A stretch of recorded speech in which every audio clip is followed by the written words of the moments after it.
Welcome to Greenhouse Grower to Grower, the podcast where we're shaping the future of floriculture one conversation at a time.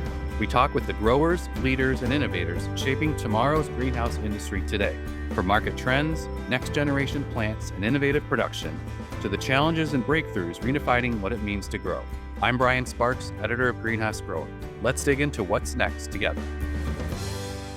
What better way to commemorate the 100th episode of the Greenhouse Grower to Grower podcast than by checking in with our very first guest, Abe Van Wingerden of Metrolina Greenhouses.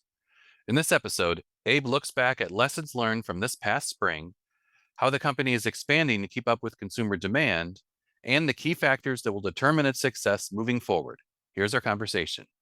So if you're listening to this, this is the 100th episode of the Greenhouse Grower to Grower podcast, and I can't think of a better way to recognize that than by reconnecting with our first guest when we first launched the podcast, and that's Abe Van Wingerden of Metrolina. Abe, how are you doing this morning?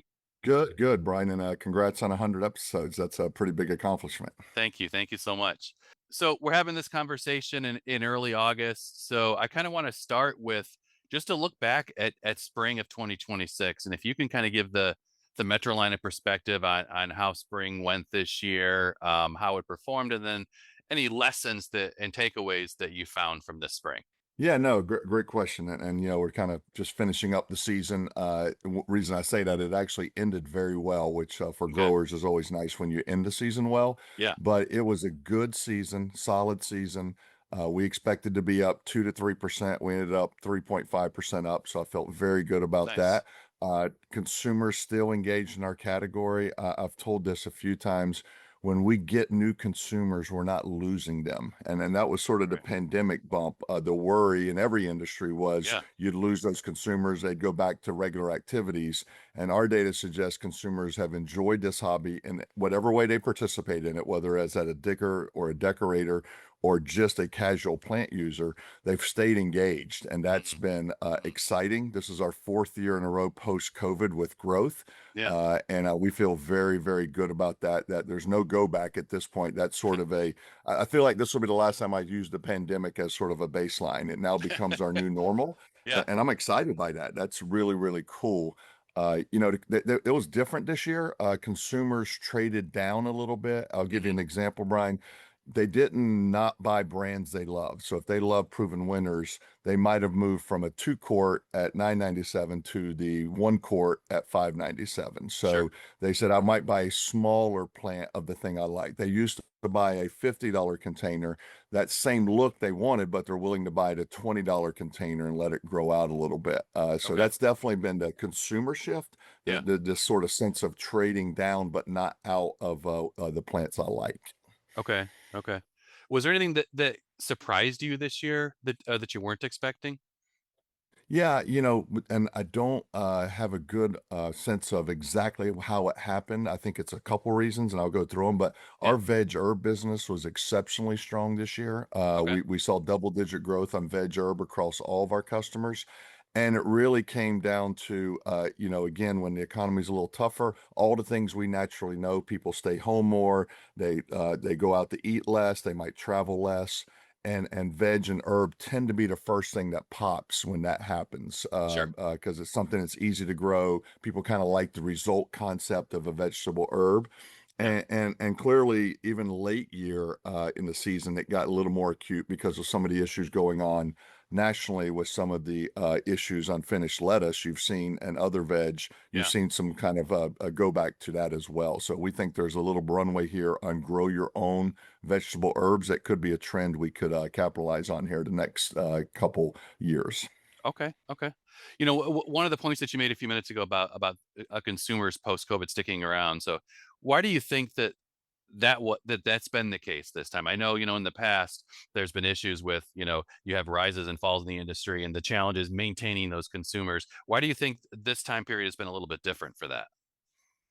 I think two reasons. One, we present plants to consumers in many more ways now, whether it's Mhm. online, I would submit the big box garden center experience is significantly better than it was 10 years ago. Okay. So you might come in and buy a plant, and the next time you come back, there's still healthy, fresh plants there for you to buy. So you don't have bad shopping experiences anymore like we used to have, I feel like. Yeah. Number two, you can go online and get a plant. We see a ton, it's a big part of our business now.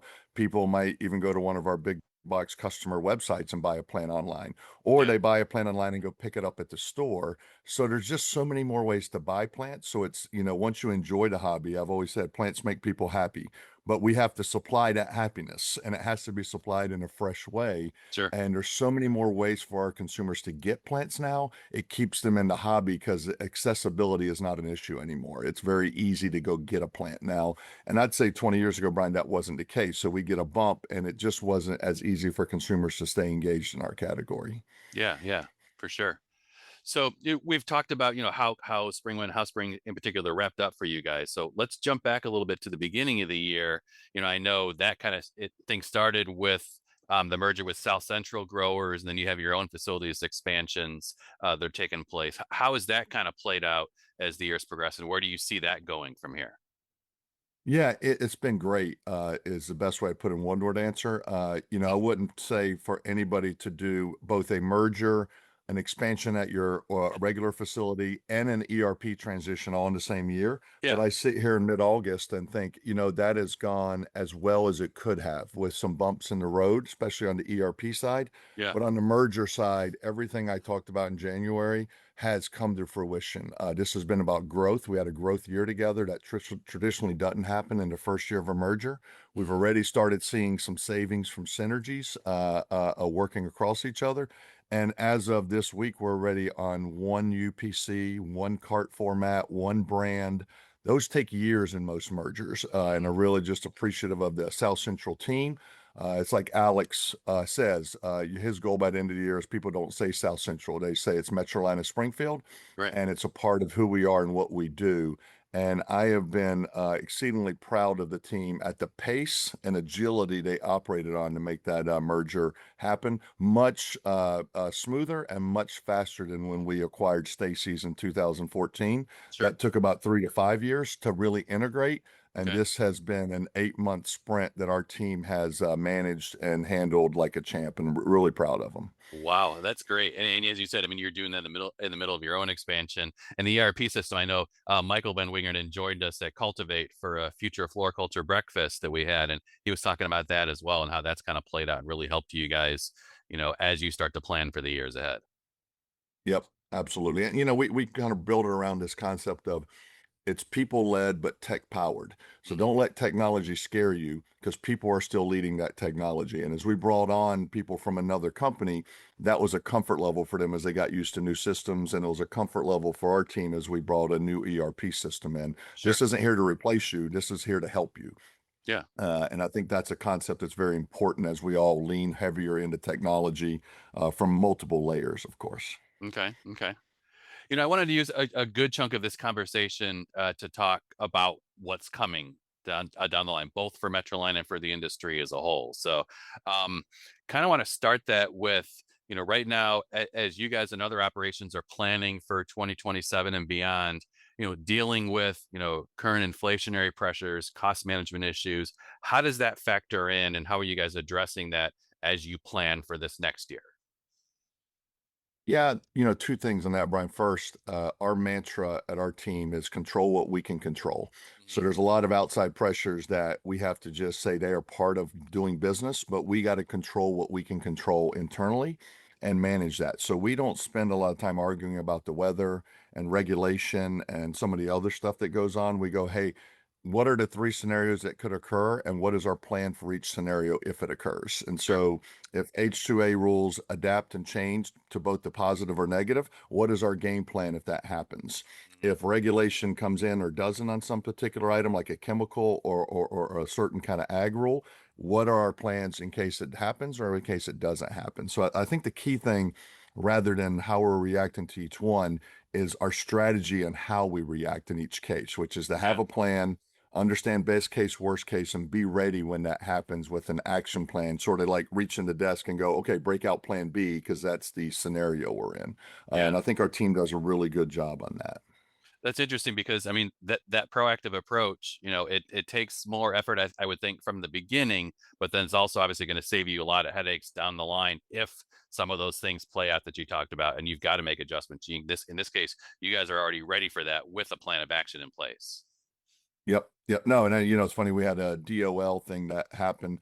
It got announced and then delayed 3 different times over 4 years. But Yeah, by the time it finally got approved, we still had our 5 year ago game plan that still mattered and was useful in that case. So it's almost like, well, we planned for that and it didn't happen. Well, it might still happen. So it's nice to have that in your arsenal and be ready to execute on it.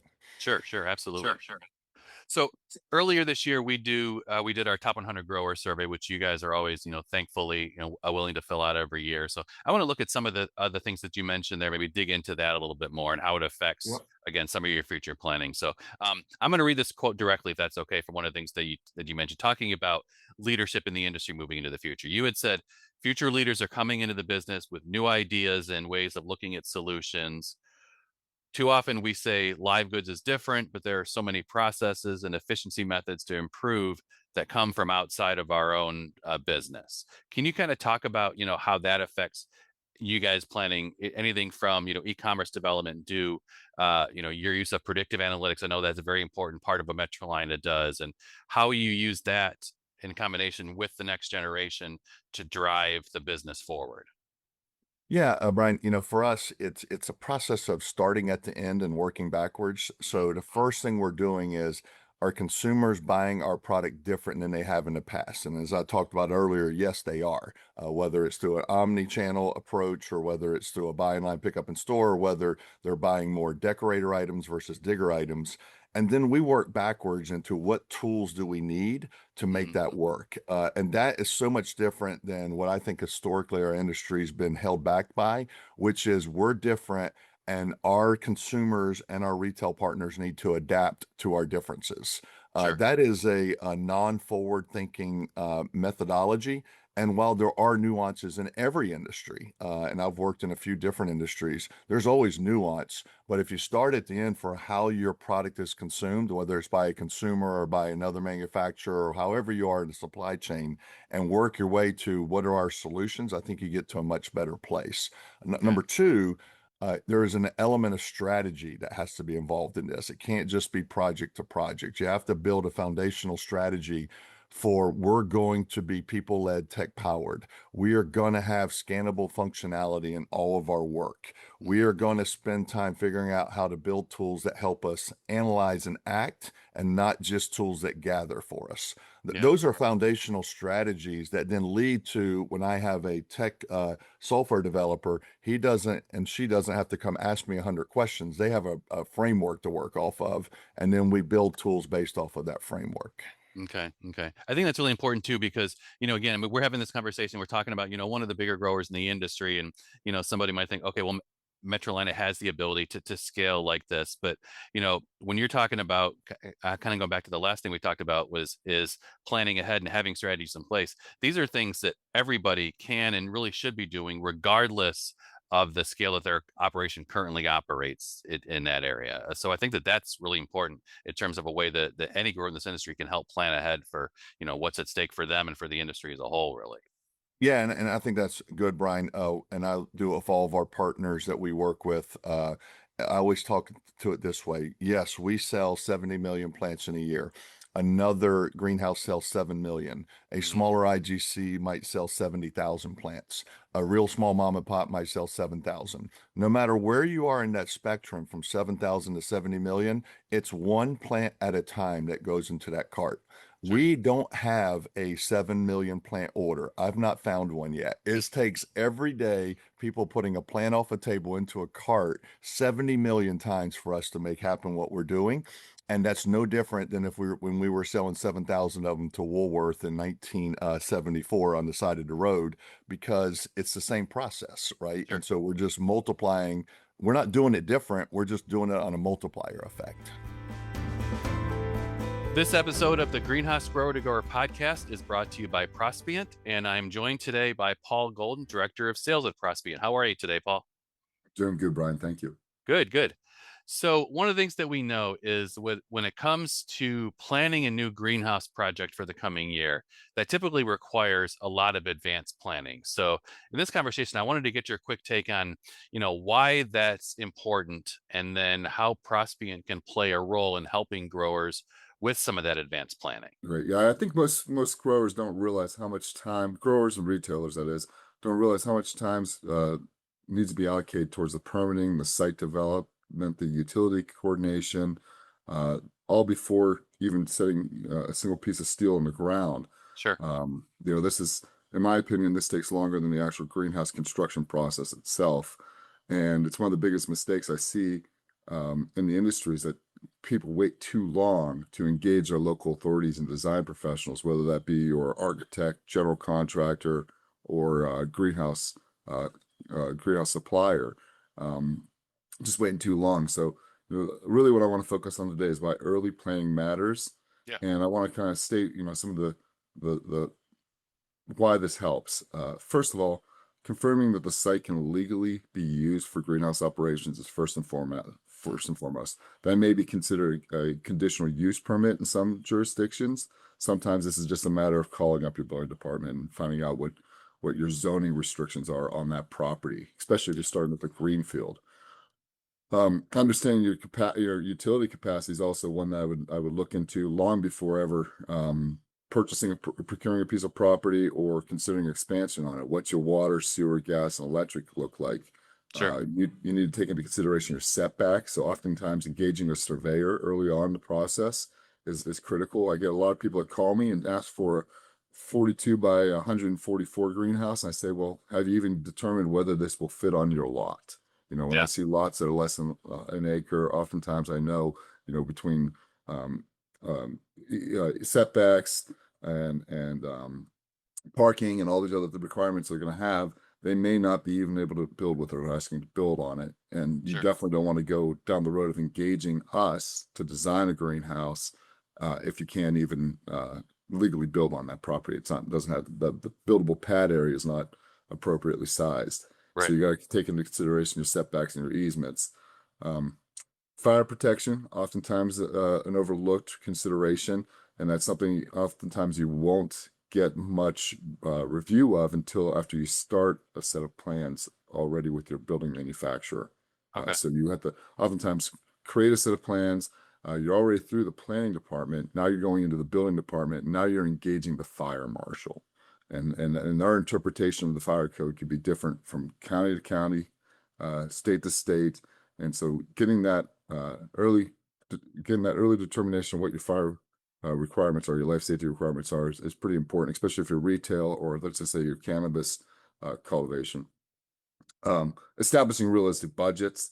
The only way you can establish realistic budgets is by creating a set of plans early on in the process and having this set of plans shopped by all the different trade members that have to get involved. So you'll have an architect kind of review it initially. They may bring in an MEP engineer or a structural engineer or a civil site plan engineer. They're probably going to also bring in a geotech engineer to do a soils report for your facility before you ever design the foundations. Sure. All those stakeholders have to be involved. They all have to have a set of drawings to work off of, and those drawings could take, depending on how complicated your project is, they could take a matter of a couple of weeks. They could take a matter of a couple months, and then there may be a couple months of coordination and changes that go on. If you don't have those drawings done early on in the process, you're basically just going down the road blindly. So I always encourage people to start early on with a survey of the property and then engage their greenhouse manufacturer very early in the process and have them create a set of drawings that now become the playbook for everyone else to work off of. If you engage your architect first, chances are they're going to design something that can't be built. They're not greenhouse professionals. They don't understand how greenhouses necessarily work, ventilate, the whole 9 yards. They don't understand necessarily the process flow throughout the greenhouse. So have your greenhouse professional help you with that in order to come to a rough idea of what you're trying to build, get that drawn, and then have that coordinated amongst all the other stakeholders, the architect, the general contractor, the building departments, the engineers. This reduces construction change orders and speeds up the timeline ultimately. Well, I know that Prospian can be a great resource for this, and I encourage anybody listening to go to prospian.com, dig around, find some of the tools and resources that help you along the way, and reach out to them, to you and your team, Paul, for any assistance that you need along the way. Yes, exactly, and be prepared, because like I said, it's going to take, if the greenhouse takes, let's just say 2 to 3 months to manufacture and deliver, I'm going to guess that you probably have 3 months in planning ahead of that before you ever order that greenhouse. Now, obviously, a wholesale production facility out in the country might differ quite a bit, but when you start getting into more urban settings and you start talking about more retail uses, and your occupancy changes from a risk category 1, which is basically an ag building, to a risk category 2 or risk category 3, where you might have the general public inside this building, Yeah. the planning stages are more critical and they take far longer than the actual manufacturing and construction.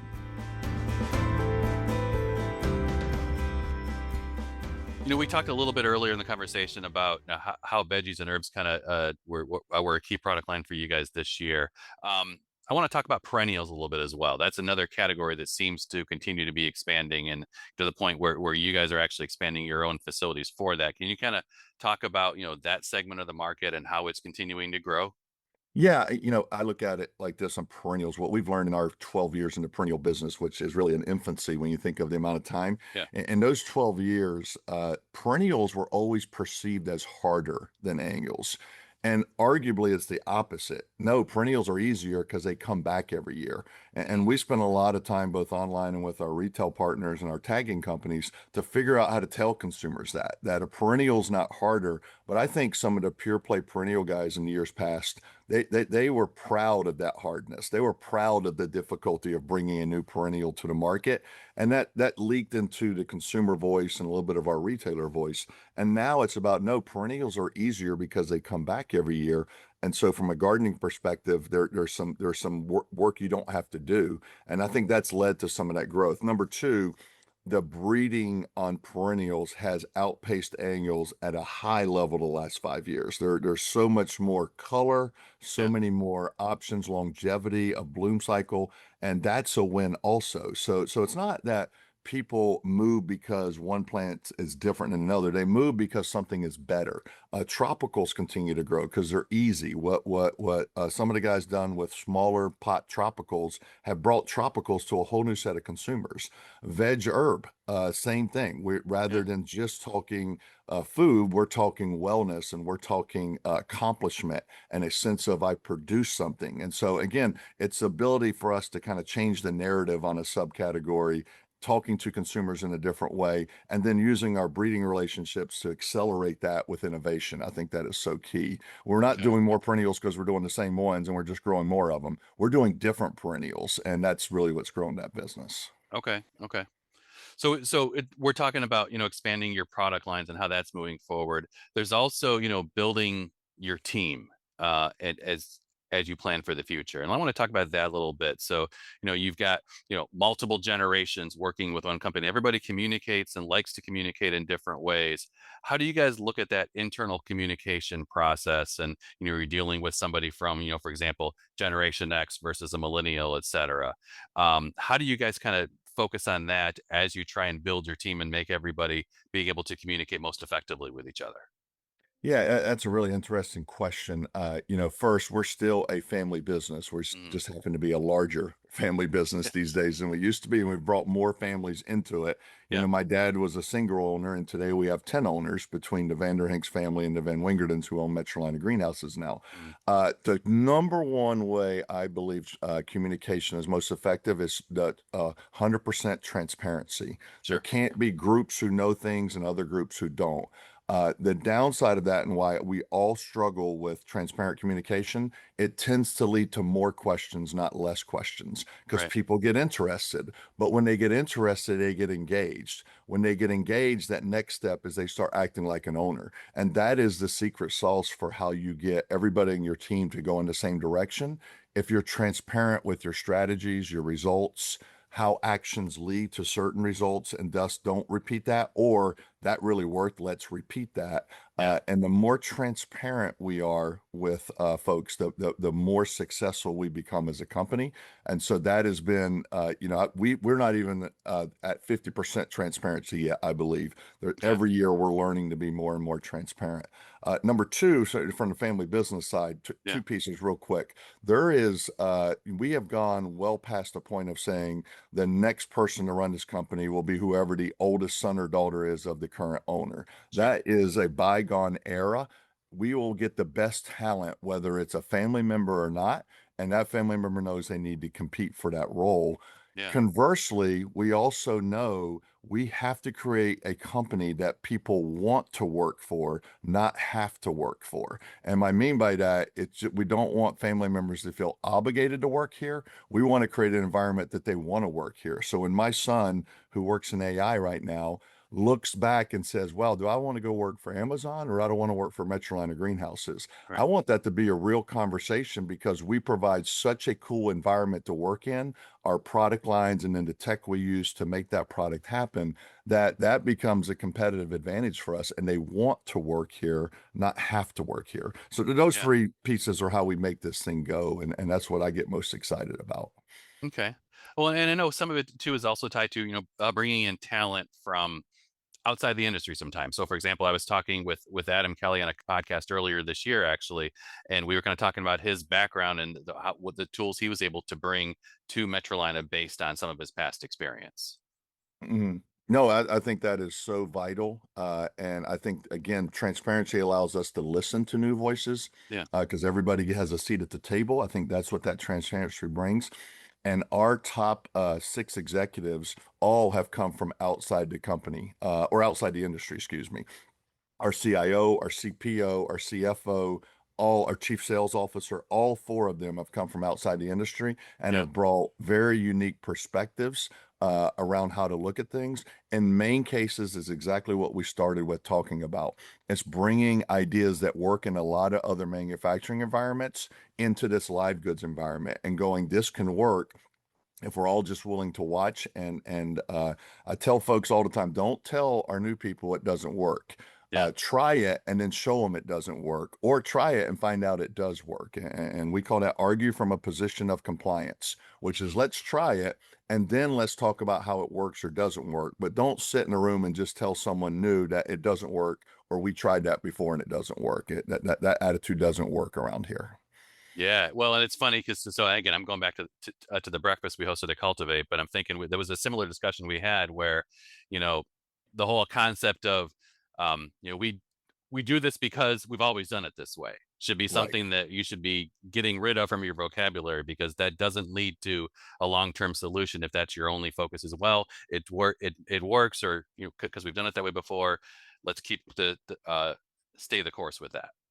Yeah, no, and it's a mentality. We challenge our team to always ask, not to ask why someone does something. Yeah, You ask them how they did it, because then you're inquisitive and you're trying to figure out how they did it. Even if it didn't go well, you're working through the steps. Why becomes very defensive to people. So we try to start every sentence on questioning folks with how, so we can walk through the steps together. yeah. So I want to jump back to the consumer discussion for a second. I know that's a big focus of what you guys doing with a lot of your consumer research with the home garden panel. Um, how do we as an industry, not just Metroline, but the industry as a whole, continue to help consumers become successful long-term gardeners? And kind of tied to that, you know, how how people garden, how is that changing as you look ahead? Yeah, I think three things on that. Number one, we got in a rut post COVID, both our retail partners and us as the industry. We felt like people loved our product and they're just going to keep buying it. Hmm. Promotions and trials still matter. Promoting our product and having consumers try our product is very important. And so they're just not going to walk in and buy that high dollar item if they've never tried our item before. And so we still have to work with small size formats, trialing, promotions. Most consumer product companies do that. They Right. trial their product. We're not good at that. So that's a change we have to continue to make. For the consumer, I think it's two pieces. Number one, diggers and decorators, and the decorators are outpacing the diggers. And so we have to keep meeting them where they are.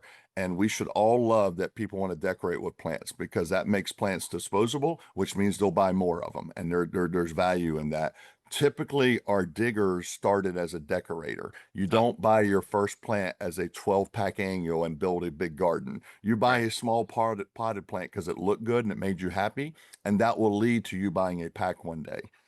And then third, that people plan now a lot more. They plan because we allow it online and research and .com, and we have to provide content for that planning process. They don't walk in and just buy it because it looked good. We still have those consumers, but these younger consumers, they plan a lot too or research a lot, and that builds the impulse for them. The impulse doesn't happen at the shelf at store level. The impulse happens on their phone when they're scrolling through stuff. And our content has to be really, really good to excite them about this category because that's how people are selling stuff these days. And so for me, we're spending a lot of time building that content. So at that moment of truth that's moved from the shelf to the phone, we're playing there against all these other hobbies that people can do. So people stay engaged in our category.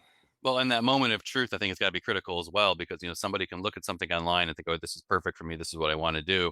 Then they get to wherever they're buying something from, and the reality is, here's the plan in front of them, and making sure that you can meet the expectations that they built while they were doing their research. Right. Correct. Correct. Okay. Yep. So as we look ahead here, so what do you think? And I know we've talked a lot about how you guys strategize to proactively plan for shifts in the market, but what do you think are going to be some of the most important factors to Metrolina's success in the coming year? And then kind of tied to that, just really what excites you the most about where the industry is headed right now? Yeah, excitement is what we talked earlier. People aren't leaving our category. They come in our category. We still believe there are 1 to 2 million new consumers coming into our category every year. We can see that in our surveys. We can see that in our data. We can see that in our questions we get online. Hey, Yeah. this is my first time gardening. I'm trying it out because my friend did it. That's super exciting. We should feel great about that. Number two, our many of the big box retailers have decided live goods is a way to build traffic to the stores. That is amazing for our industry. There are so many items these big box retailers can pick to get behind to build their baskets and they're picking live goods, that is positive for our industry. So it gets me excited as well.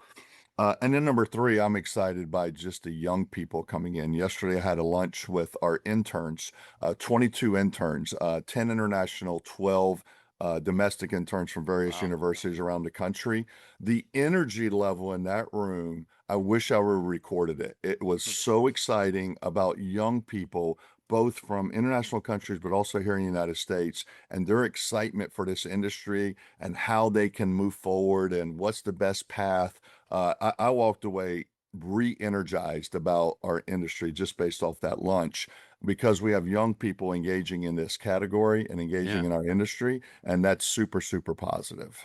So, It's funny. I was talking to Jasmine Alburn at Seed Your Future as Cultivate was winding down, and she was kind of saying the same thing. I know that they brought a group of students this year and a much larger group than they have in the past. And some of the conversations that she saw taking place reflected exactly what you were talking about. There's excitement among this incoming generation of the industry, and I think just new ways of doing things, new ideas, new approaches to old problems, I think is the way she put it. So the fact that you guys are kind of having that play out of Metrolina speaks well to the future, not just again for you guys but for the industry as a whole.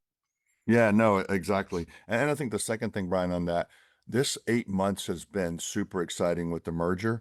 It's taught us again how to be agile and quick again, and be innovative. And I want to take that energy from this merger and play it out over the next couple years and have our team continue to be that agile and that quick, even if we're not merging with another company during that year. And I think that ability to constantly respond and be ahead of trends has created a new energy in Metrolina that we're going to continue to fertilize and grow here in the future. We came up with a new vision statement. It's called Growing Better every day. And it's the Okay. concept of there is no one revolution in our industry. So we don't have like an iPhone change that happens every couple years, but we have to get better 1% every day to really make this work. And when we talk about growing better, it's just the whole mentality of we can always be better. We can always keep growing forward. Thank you for joining us. You can learn more about this and other topics at greenhousegrower.com, and you can also follow Greenhouse Grower on LinkedIn. Please subscribe to this podcast on iTunes, Apple Podcasts, or Spotify. And please leave us a rating or review as it helps other listeners find the show. The Greenhouse Grower to Grower podcast is produced by the team at Meister Media Worldwide. I'm Brian Sparks, editor of Greenhouse Grower.